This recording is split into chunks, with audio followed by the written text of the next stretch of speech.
Hey there everybody, I'm Mark Riley. I'm back with another How to Draw a lesson, and I'm going to go ahead and just jump into it. This is a lesson on how to draw a realistic eye.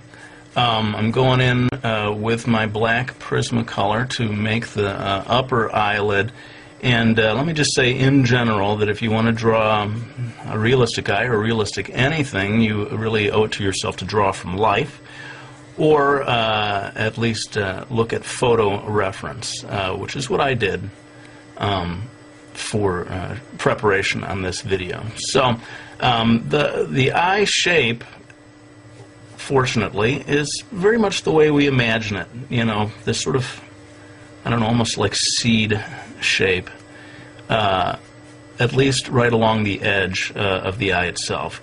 Of course, everyone knows that there's this sort of section here on the inside of each eye that comes out, and you know, different eyes have different sizes and shapes of this area over here. So you know, the reference that I looked at gave me this kind of a shape, but you may look at something different or look at your own eye and find that it's shaped differently. In any case, there seems to be maybe one or two little sections if you want to get hyper detailed over here in this area.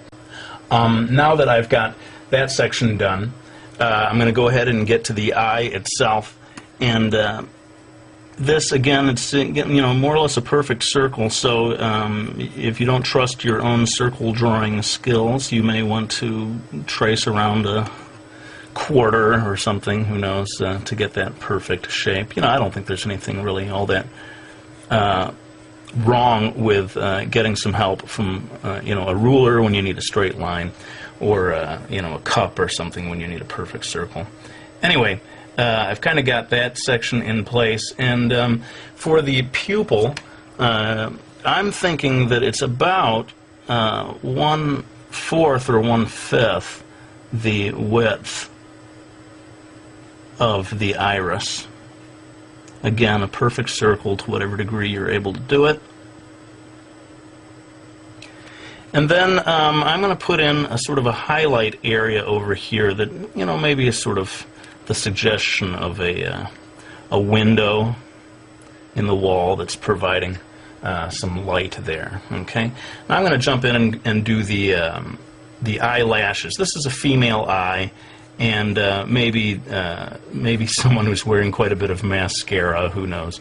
So I'm going to go ahead and give a nice thick, dark, full eyelash area over here. This kind of thing, you know, I can't obviously go line by line and tell you how to do it. It's practice makes perfect, I guess. But again, looking at different reference, looking at different eyes, you're going to see all kinds of different ways of doing the eyelashes.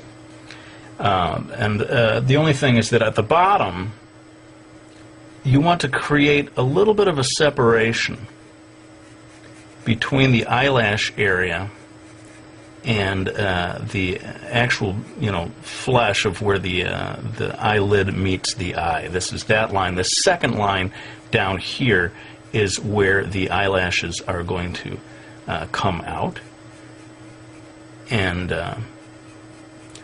they start quite thin, you know, down over here on this section, and as they go along they get thicker and thicker, at least in the reference that I was looking at. And having got that section done, we've kind of got the basic shape in place with the basic guidelines for the eye itself. Now again, every eye is different, but most eyes are going to have some kind of a eyelid, and this one that I looked at for reference had quite a, I guess you'd call a heavy eyelid, which means that the line of the eyelid is pretty distant from the line of the eyelash. Again, looking at different things, look at your own eye, you may find that line is a lot closer. And in some Asian eyes, there's almost no line at all of eyelashes. This is not so much a video about drawing the eyebrows, so forgive me, I'm just going to drop in really quickly a suggestion of an eyebrow here without talking about it too much. Now I'm going to zoom in right now to what I feel is the absolutely most important part of this lesson, and that is the iris. And I want you to really see the details of what I do here. So pardon me while I zoom in. Now, getting a good iris illustration done is the real key to making a super realistic, almost photorealist looking eye. And what I'm doing here, I'm going to do in real time just this section here, sort of roping off or showing these the sections that I'm going to darken up and the sections that I'm going to leave light. Basically, this little area in here is going to stay relatively light, and the rest of this stuff is going to get darkened in. Now, I know people like a real-time video, and people don't like when I time-lapse, but seriously, this one I could spend a whole half hour just on the iris itself. So I'm going to time-lapse this part, but I'll come back to explain a little about the choices I made.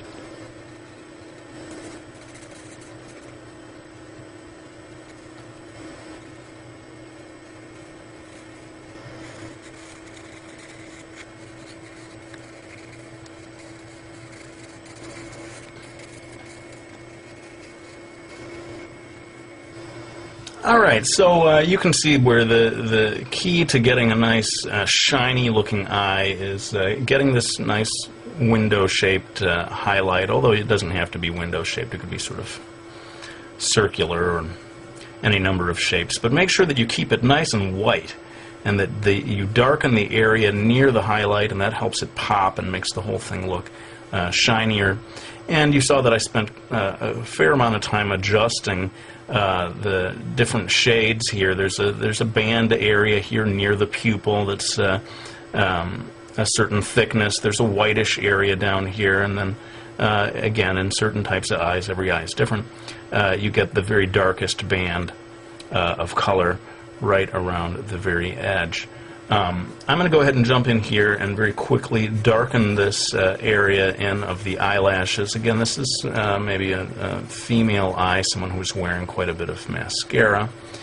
And with that, we're starting to come into the home stretch on this video. And again, to keep things a reasonable length, I'm going to have to do some of this in time-lapse. But hopefully it won't be anything that you couldn't follow along with. Basically, I'm going to be adding shading to make the whole thing look a little more 3D. And again, I'll come back to explain a little bit about the choices I made.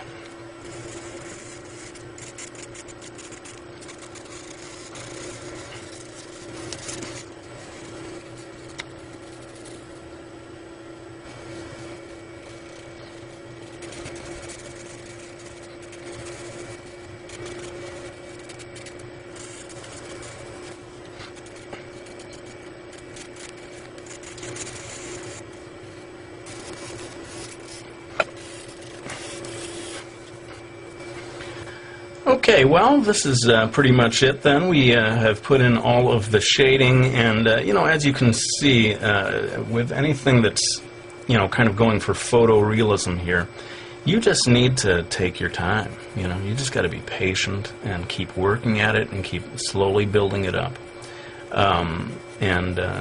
That's why I pretty much had to time-lapse through a lot of the stuff on this video. Those are the requirements of doing something truly realistic. And in many ways, if this is the kind of art style that you want to do, the most important thing that you need to learn is patience. You can draw almost anything so long as you're willing to commit the time to it. So that's pretty much it for this video. I hope you found it useful, and if you want to see me do more realistic stuff like this, by all means, let me know. I'd be happy to do a whole series of videos like this. This is, of course, what I was trained to do in my youth. If you are able to draw like this, I think it does help you to draw in any other style even better. Or to just bring something extra to it, whether it's the manga style or even just a cartoony style. If you know how to draw this way, you're going to be able to draw in any style at a higher level. I think it's safe to say. Well, let's go ahead and put the pencil down. I hope you all enjoyed watching this video. I won't show the cover of the book, but I do want to thank people for buying my Miki Falls series or any of my books. I really do appreciate your support. It means so much, and it does allow me to keep doing these videos. Thanks for watching. I'll go ahead and end this one with my usual promise that I'm going to be back with another one real soon.